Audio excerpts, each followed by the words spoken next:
Weekend da bollino arancione in 9 città italiane, tra queste Palermo. È proprio la Sicilia, una delle regioni d'Italia maggiormente interessate dall'ondata di calore che da lunedì farà registrare temperature roventi con punte di oltre 40 gradi, soprattutto nell'entroterra. Il caldo si farà sentire anche a Catania e Messina, che si aggiudicano il bollino giallo, che indica la preallerta per condizioni meteorologiche che possono precedere un'ondata di calore. Secondo il servizio meteorologico dell'Aeronautica Militare, la massa d'aria calda di origine subtropicale in arrivo sull'Italia già da oggi farà aumentare le temperature fino a 40 gradi. Questa ondata di calore proviene da un'aria calda che giunge dal Nord Africa sotto forma di alta pressione sul Mediterraneo e sta interessando, come lei diceva, già da questa prima giornata le due isole maggiori, in particolar modo la Sicilia, dove le temperature nelle aree interne potranno raggiungere già per la giornata odierna valori intorno ai 40 gradi. Il picco verrà raggiunto tra lunedì e martedì.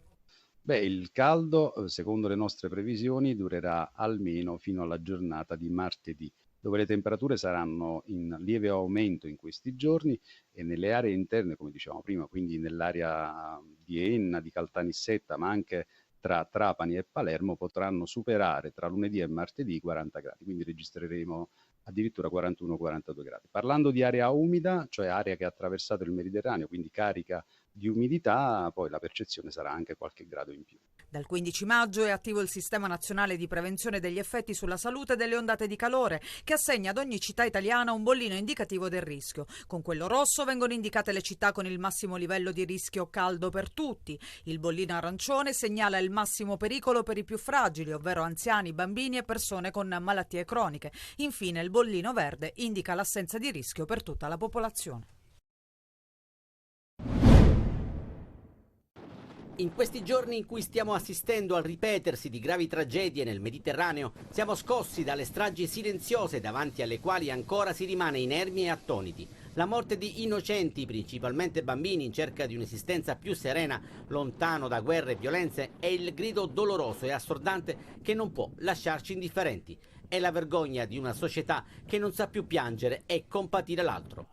Parole forti messe nero su bianco proprio da Papa Francesco in una lettera inviata all'arcivescovo di Agrigento, Monsignor Alessandro Damiano, in occasione della celebrazione a ricordo del 10° anniversario della sua visita a Lampedusa.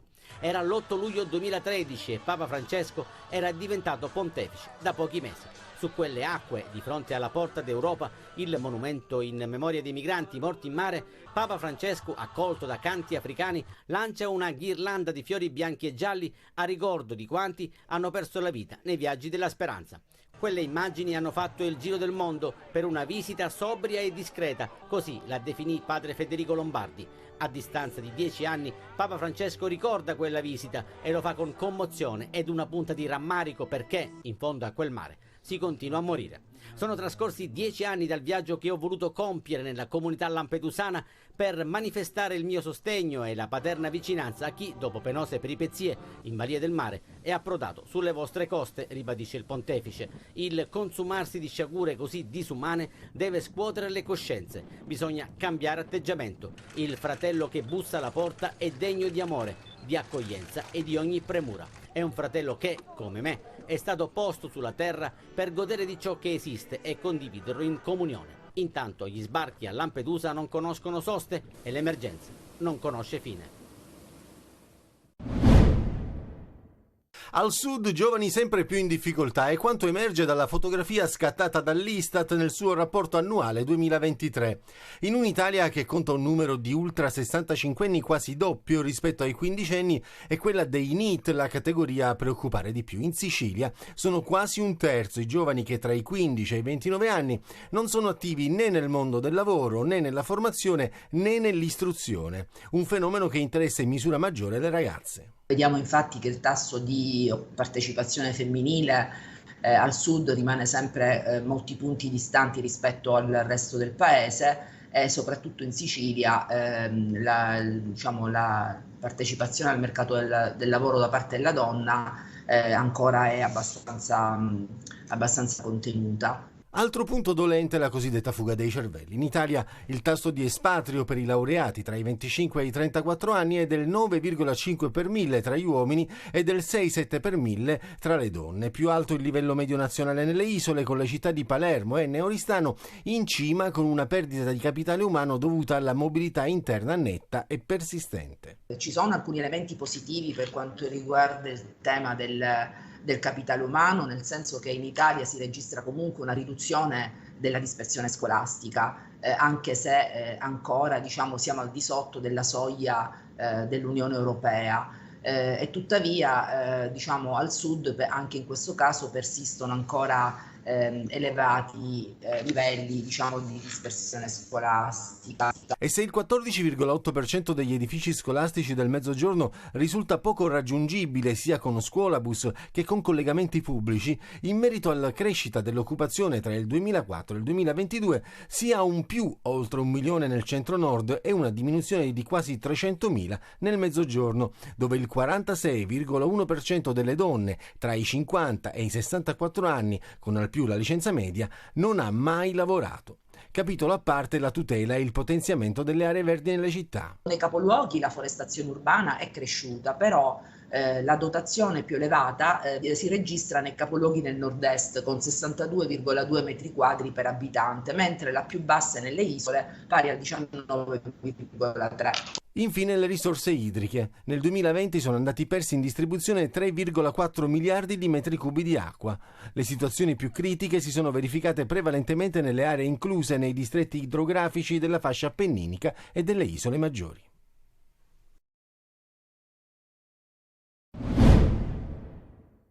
È quasi tutto pronto per la 399esima edizione del Festino di Santa Rosalia. A Palermo il 14 e 15 luglio il clou degli eventi in onore della Santuzza. La presentazione questa mattina al Palazzo Arcivescovile, un festino che è un'apertura poi alla grande edizione del prossimo anno, ovvero la 400esima. Ma come dice l'arcivescovo di Palermo, Corrado Lorefice, sarà anche l'occasione quest'anno per ricordare fratel Biagio Conte. Noi abbiamo avuto la perdita, almeno fisica, di un nostro eminente concittadino che si chiama Biagio Conte, è un nostro fratello nella fede in Cristo.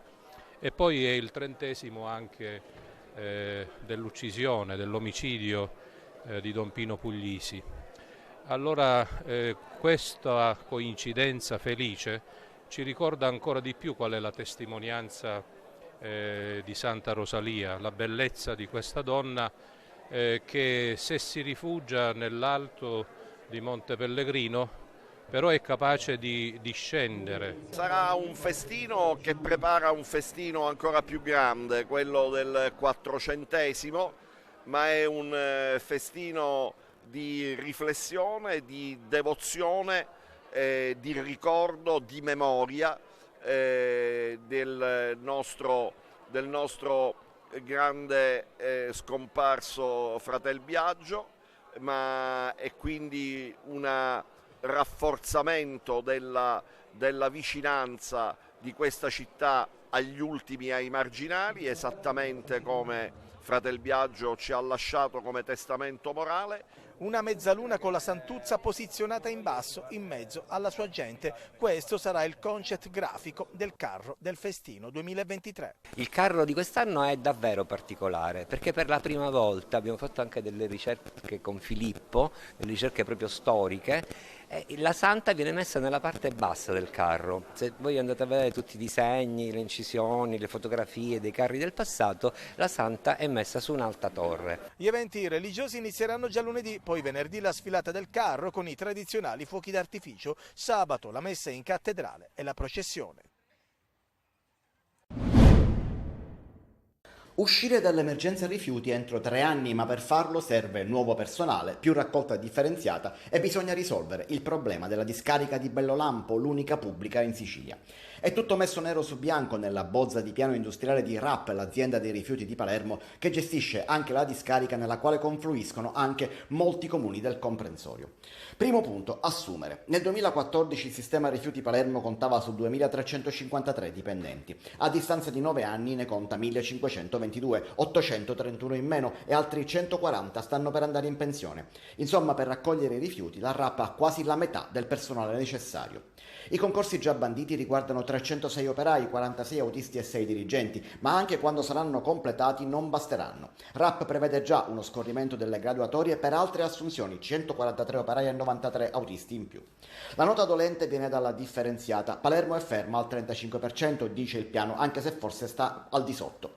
Il piano prevede di arrivare al 65% entro il 2026, ma intanto si ferma il porta a porta nella seconda circoscrizione, che doveva partire già un anno e mezzo fa e invece resta al palo. Troppe resistenze da un lato, mancanza di fondi dall'altro.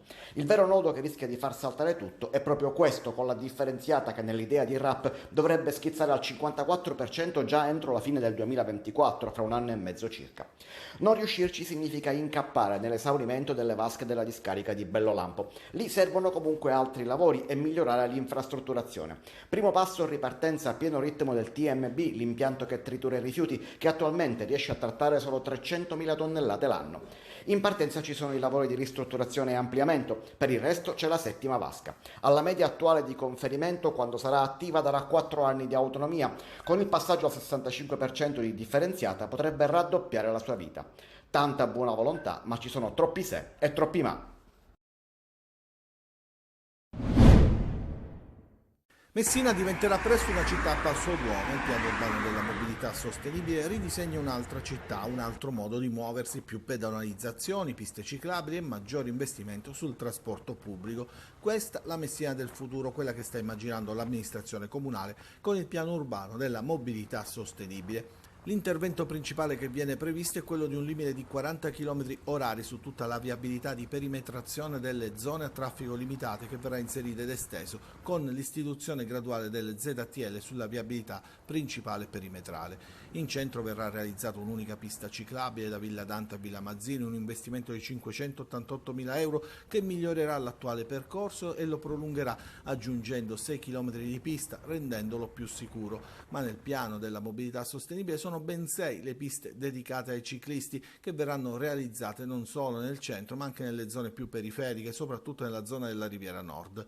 Particolare attenzione poi è dedicata a 2 delle arterie considerate più pericolose dopo l'analisi effettuata tenendo in considerazione l'ultimo decennio: il viale Giostra, che ha registrato un'elevata ed anomala concentrazione di 6 incidenti mortali rispetto al totale di 26, e dove viene proposta la realizzazione di 3 sovrappassi pedonali, mediamente uno ogni chilometro, ma anche la semaforizzazione degli attraversamenti pedonali con un sistema a chiamata.